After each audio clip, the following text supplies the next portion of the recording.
Hello everyone, कैसे हैं आप लोग। सीटेट दिसंबर 2024 के रिगार्डिंग आज हम हिंदी के सिलेबस के बारे में जानेंगे कि हिंदी में हमें क्या क्या पढ़ने हैं और किस तरीके से हिंदी के 30 नंबर हम लोग अच्छे से गेन कर सकते हैं, जिसमें कि आपका 15 नंबर का अनसीन पैसेज है और आपका 15 नंबर का हिंदी पेडागॉजी यानी कि हिंदी का शिक्षा शास्त्र आपको पढ़ने हैं। तो इसको किस तरीके से हम लोग कवर अप कर सकते हैं, इसके बारे में हम लोग जानेंगे, आज डिटेल में चर्चा करेंगे।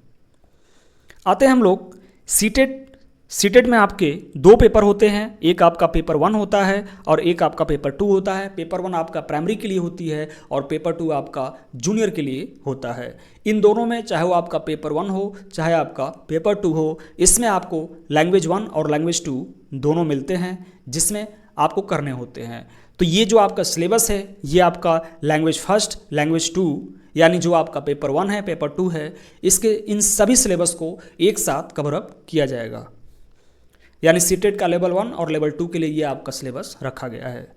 हिंदी आपके दो पार्ट्स होते हैं, एक होता है आपका रीडिंग अनसीन पैसेज और दूसरा हमारा होता है हिंदी शिक्षा शास्त्र। जो हमारा रीडिंग अनसीन पैसेज होता है वो आपका 15 अंक यानी कि 15 क्वेश्चंस आते हैं, वहीं आपका हिंदी शिक्षा शास्त्र में 15 अंक 15 क्वेश्चंस के आते हैं। रीडिंग अनसीन पैसेज जिसमें हमारा लेवल 1 में 2 अनुच्छेद एक गद्य से और एक आपका कविता से आता है, जिसमें समझ, अनुमान, व्याकरण और मौखिक क्षमता पे प्रश्न हो सकते हैं। गद्य अनुच्छेद साहित्यिक, वैज्ञानिक, कथनाक यानी कहानियों से या कोई विवेचना से आपको देखने को मिल सकता है। इसमें आपके जो अपठित पद्यांश, अपठित जो गद्यांश होते हैं, ये आपके 6 से 7 क्वेश्चंस आपको दिखाई देंगे। वहीं आपका जो व्याकरण के क्वेश्चन होते हैं वो आपको 1-2 क्वेश्चन दिखाई देते हैं, यानी टोटल आपको 15 क्वेश्चंस आपको देखने को मिलेंगे। लेवल 2 में जो आपका लेवल 2 का जो पेपर होगा लैंग्वेज 2, इसमें आपके समझ, व्याकरण और मौखिक क्षमता पर प्रश्न के साथ 2 अनदेखे आपके क्या होते हैं, गद्य के जो है अंश आपको दिखाई देते हैं और उसके साथ साथ आपको व्याकरण के भी क्वेश्चन देखने को मिलते हैं। तो अपठित जो हमारे गद्यांश है इससे आपके 12 से 13 अंक कैरी होते हैं, वहीं आपके व्याकरण से 2 से 3 क्वेश्चन जो है आपको देखने को मिलेंगे। यह भी आपका टोटल कितना क्वेश्चन आएंगे, तो 15 क्वेश्चन आपके कवर अप करते हैं। हिंदी शिक्षा शास्त्र में आते हैं, यानी जो आपका अनसीन पैसेज है हिंदी का, रीडिंग अनसीन पैसेज है, या आपका चाहे पेपर 1 हो चाहे आपका पेपर 2 हो, इसमें आपका 15 क्वेश्चन आएंगे।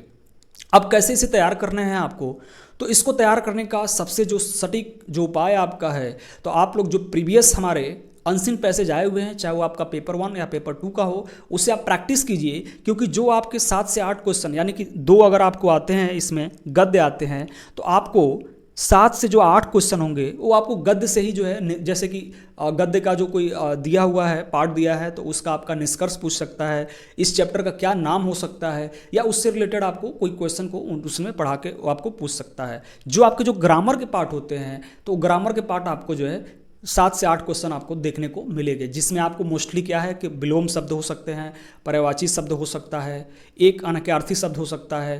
तो ये ऐसे जो आपके शब्द हैं वो आपको मिल सकते हैं। तो आप जब प्रैक्टिस करेंगे, इसके लिए आपको कुछ नहीं करना है, आपको केवल प्रीवियस ईयर का जो प्रैक्टिस सेट हुआ है, यानी जो आया हुआ है अनसीन पैसेज, उसको ही आपको डेली का रूटीन में आपको बनाना है। कम से कम 2 से 3 प्रैक्टिस आपको करनी है, वो भी आपको मिक्स करना पड़ेगा, लेवल 1 का भी लेवल 2 का भी।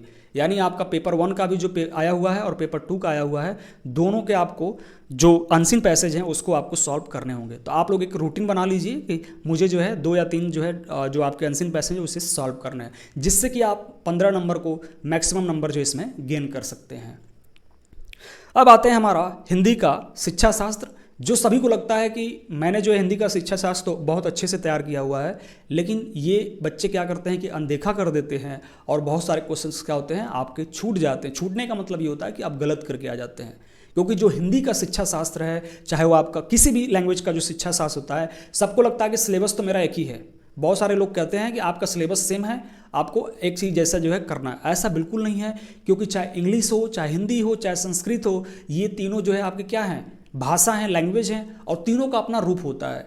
इंग्लिश क्या है हमारा, तो रोमन लैंग्वेज का है, संस्कृत हमारी शास्त्रीय लैंग्वेज में आती है, हिंदी हमारा क्या है देवनागरी लिपि में लिखा हुआ है। तो अलग अलग डिफरेंट क्या है इनके कल्चर हैं।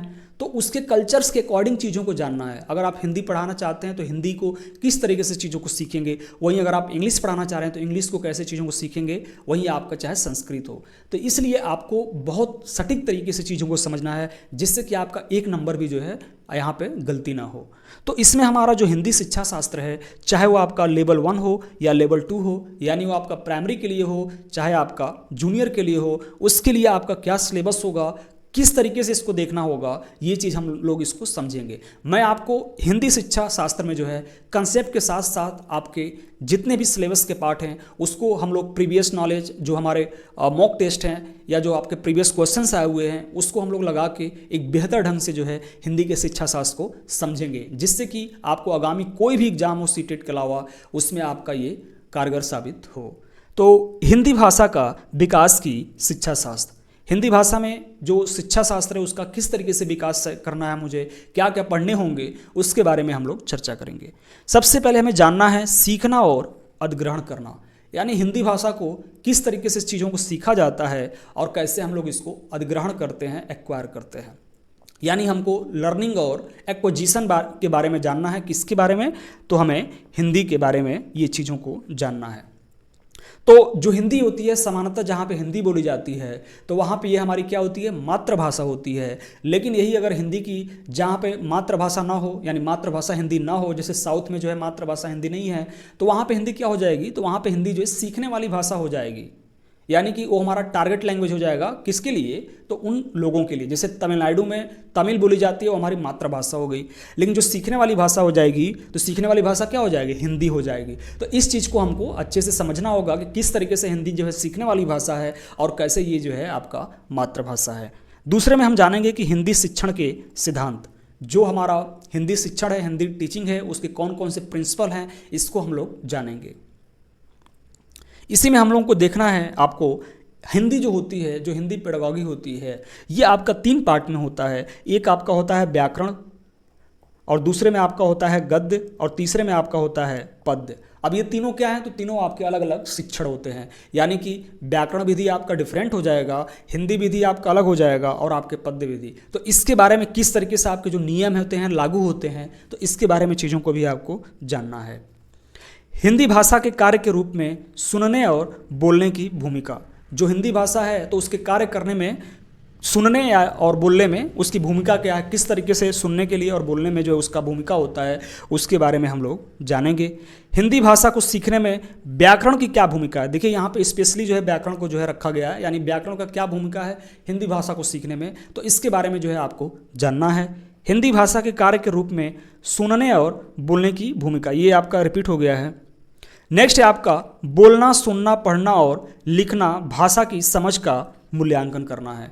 यानी आपका बोलना, सुनना और पढ़ना और लिखना जो भाषा होती है उसके अंडरस्टैंडिंग के साथ साथ हमें क्या करना, उसका मूल्यांकन करना है, किस प्रकार से ये चीज़ें आपको देखने को मिलता है। हिंदी भाषा सीखने में शिक्षण अधिगम सामग्री का प्रयोग करना, TLM क्या क्या यूज होता है हिंदी भाषा को सीखने में, उसके बारे में हमको जानना है। उपचारात्मक शिक्षण क्या होती है, रेमेडियल टीचिंग क्या होती है। तो रेमेडियल टीचिंग क्या होती है, तो रेमेडियल टीचिंग आपका बच्चों का जब समस्या आती है किसी भी प्रकरण में, किसी भी सिचुएशन में, तो उस सिचुएशन को जो है टीचर के द्वारा उसका डायग्नोसिस किया जाता है, यानी नैदांतिक किया जाता है। उसका डायग्नोसिस करने के बाद उनके जो है समस्या का पता लगाया जाता है। जब समस्या का पता लग जाता है हमें, तो उसके बाद हम बच्चों को क्या देते हैं, उपचारात्मक शिक्षण देते हैं, रेमेडियल टीचिंग देते हैं। यह जो आपका प्रोसेस होता है इसे ही हम जो है फॉर्मेटिव असेसमेंट बोलते हैं। फॉर्मेटिव असेसमेंट क्या होता है, तो यह आपका रचनात्मक आकलन होती है जो आपको क्लासरूम के बीच बीच में किया जाता है। हिंदी भाषा को सीखने में ये सेम हो गया। हिंदी भाषा संबंधित क्या क्या कठिनाइयाँ होती हैं, क्या क्या आपको त्रुटियां देखने को मिलता है, और कौन कौन से विकार भाषा जो है कौशल आपको देखने को मिलते हैं, तो इसके बारे में आपको पढ़ने हैं। इसके साथ साथ आपको राष्ट्रीय शिक्षा नीति 2020 में क्या हिंदी भाषा के लिए क्या रखा गया है, आपका राष्ट्रीय पाठ्यचर्या रूपरेखा NCF 2005 में हिंदी भाषा को किस प्रकार से रखा गया, क्या कहा गया है, तो उसी नेक्स्ट आपको देखने हैं भारतीय संविधान में हिंदी भाषा का क्या प्रावधान है। जैसे इसके लिए आर्टिकल आपको पता होगा कि आर्टिकल 343 का क में यानी फर्स्ट में जो है किसको रखा गया है, हिंदी को रखा गया है। हिंदी क्या है, हमारी ऑफिशियल लैंग्वेज रखा गया है। और भी हमारे जो कॉन्स्टिट्यूशन है, जिसमें कि आपको पता होगा कि 8वीं अनुसूची में हमारी 22 भाषाओं को रखा गया है, जिसमें कि हिंदी भी हमारा क्या है, 22 भाषाओं में आती है। तो उस प्रकार से हम लोग जो है एक एक चीज़ को जानेंगे। इसके रिलेटेड आपके क्या 3 लैंग्वेज फार्मूला क्या होती हैं, तो बहुत सारी चीज़ें जो हैं आपसे जो हिंदी से जुड़ी हुई हैं उसके बारे में हमको समझना है। लास्ट में हमारा है विविध है, विविध यानी कि हिंदी के रिलेटेड और भी जो आपके प्रश्न जो पूछे जा रहे हैं उसको हम लोग जो है बेहतर ढंग से चीज़ों को समझेंगे। तो ये आपका हिंदी का सिलेबस था, हिंदी शिक्षा शास्त्र का सिलेबस था जिसको हम लोगों ने जाना। तो यहाँ पे आपको 2 काम करने हैं। जो आपके हिंदी का अनसीन पैसेज है उसके लिए आपको डेली कम से कम 2 प्रैक्टिस करने ही करने हैं। तो 2 प्रैक्टिस में एक आप पेपर 1 का कीजिए, 1 से 5 का, और एक आप जो है 6 से 8 का प्रैक्टिस प्रारंभ कीजिए। और डेली बेस पे आपको करने हैं और एक समझ के करना है, एक अंडरस्टैंडिंग के साथ करना है। और आपको अपना समय भी देखना है, टाइम भी देखना है कि मैं कितने जो है टाइम समय में मैं एक पैसेज को सॉल्व कर रहा हूँ और कितना मेरा जो पैसेज है उसमें से क्वेश्चन सही हो रहे हैं। तो इसको आपको डेली बेसिस पे करना है। इससे रिलेटेड अगर कोई भी अगर आपको क्वेरी होगी, दिक्कत होगी, तो आप लोग जरूर कमेंट में पिन कर लीजिएगा। दूसरा हम आते हैं हिंदी का पेडागॉजी, यानी हिंदी का जो शिक्षा शास्त्र है उसको कैसे किया जाएगा। तो हिंदी का शिक्षा शास्त्र के लिए जो है मैं आपको एक एक जो पॉइंट है आपका, एक एक जो प्रकरण है उसके बारे में मैं डिटेल में वीडियो आपका आता जाएगा, जिसमें हम लोग कंसेप्ट विद प्रीवियस जो आपके क्वेश्चंस हैं ऐसे ही सीरीज में करके हम लोग हिंदी के पूरे जो पार्ट हैं, प्रकरण हैं, उसको हम लोग समझ लेंगे। तो यहाँ पे आपको ध्यान से चीज़ों को लेकर चलना है, सबको एक साथ जनरलाइज करके नहीं चलनी है, आपको अलग अलग वे में चीज़ों को समझना है जिससे कि आप मैक्सिमम नंबर गेन कर सकें। और सीटेट आपके लिए मोस्ट इंपॉर्टेंट है। जो आपका मुख्य जो नंबर देने के लिए जो आपके सब्जेक्ट होते हैं, पेपर होता है, वो आपका हिंदी टीचिंग होता है, जो आपका 30 क्वेश्चन होती है। 30 क्वेश्चन में आसानी से अगर आप मेहनत करते हैं तो आसानी से आप 27 से 28 क्वेश्चन कर सकते हैं। दूसरे में आपका सीडीपी होता है। तीसरे में मोस्टली जो बच्चों को होती है, जो संस्कृत बच्चे लेते हैं या जो इंग्लिश बच्चे लेते हैं, तो आपके जो ये 90 नंबर के जो चीज़ें होती हैं आपको बेहतर नंबर मिल जाता है।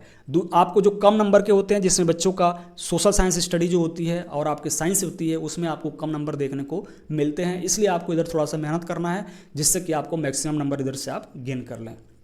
तो हम लोग नेक्स्ट जो आपका वीडियो आएगा वो आपको हिंदी से रिलेटेड रहेगा। हिंदी पेडागॉजी यानी कि हिंदी का शिक्षा शास्त्र से आपको देखने को मिलेगा।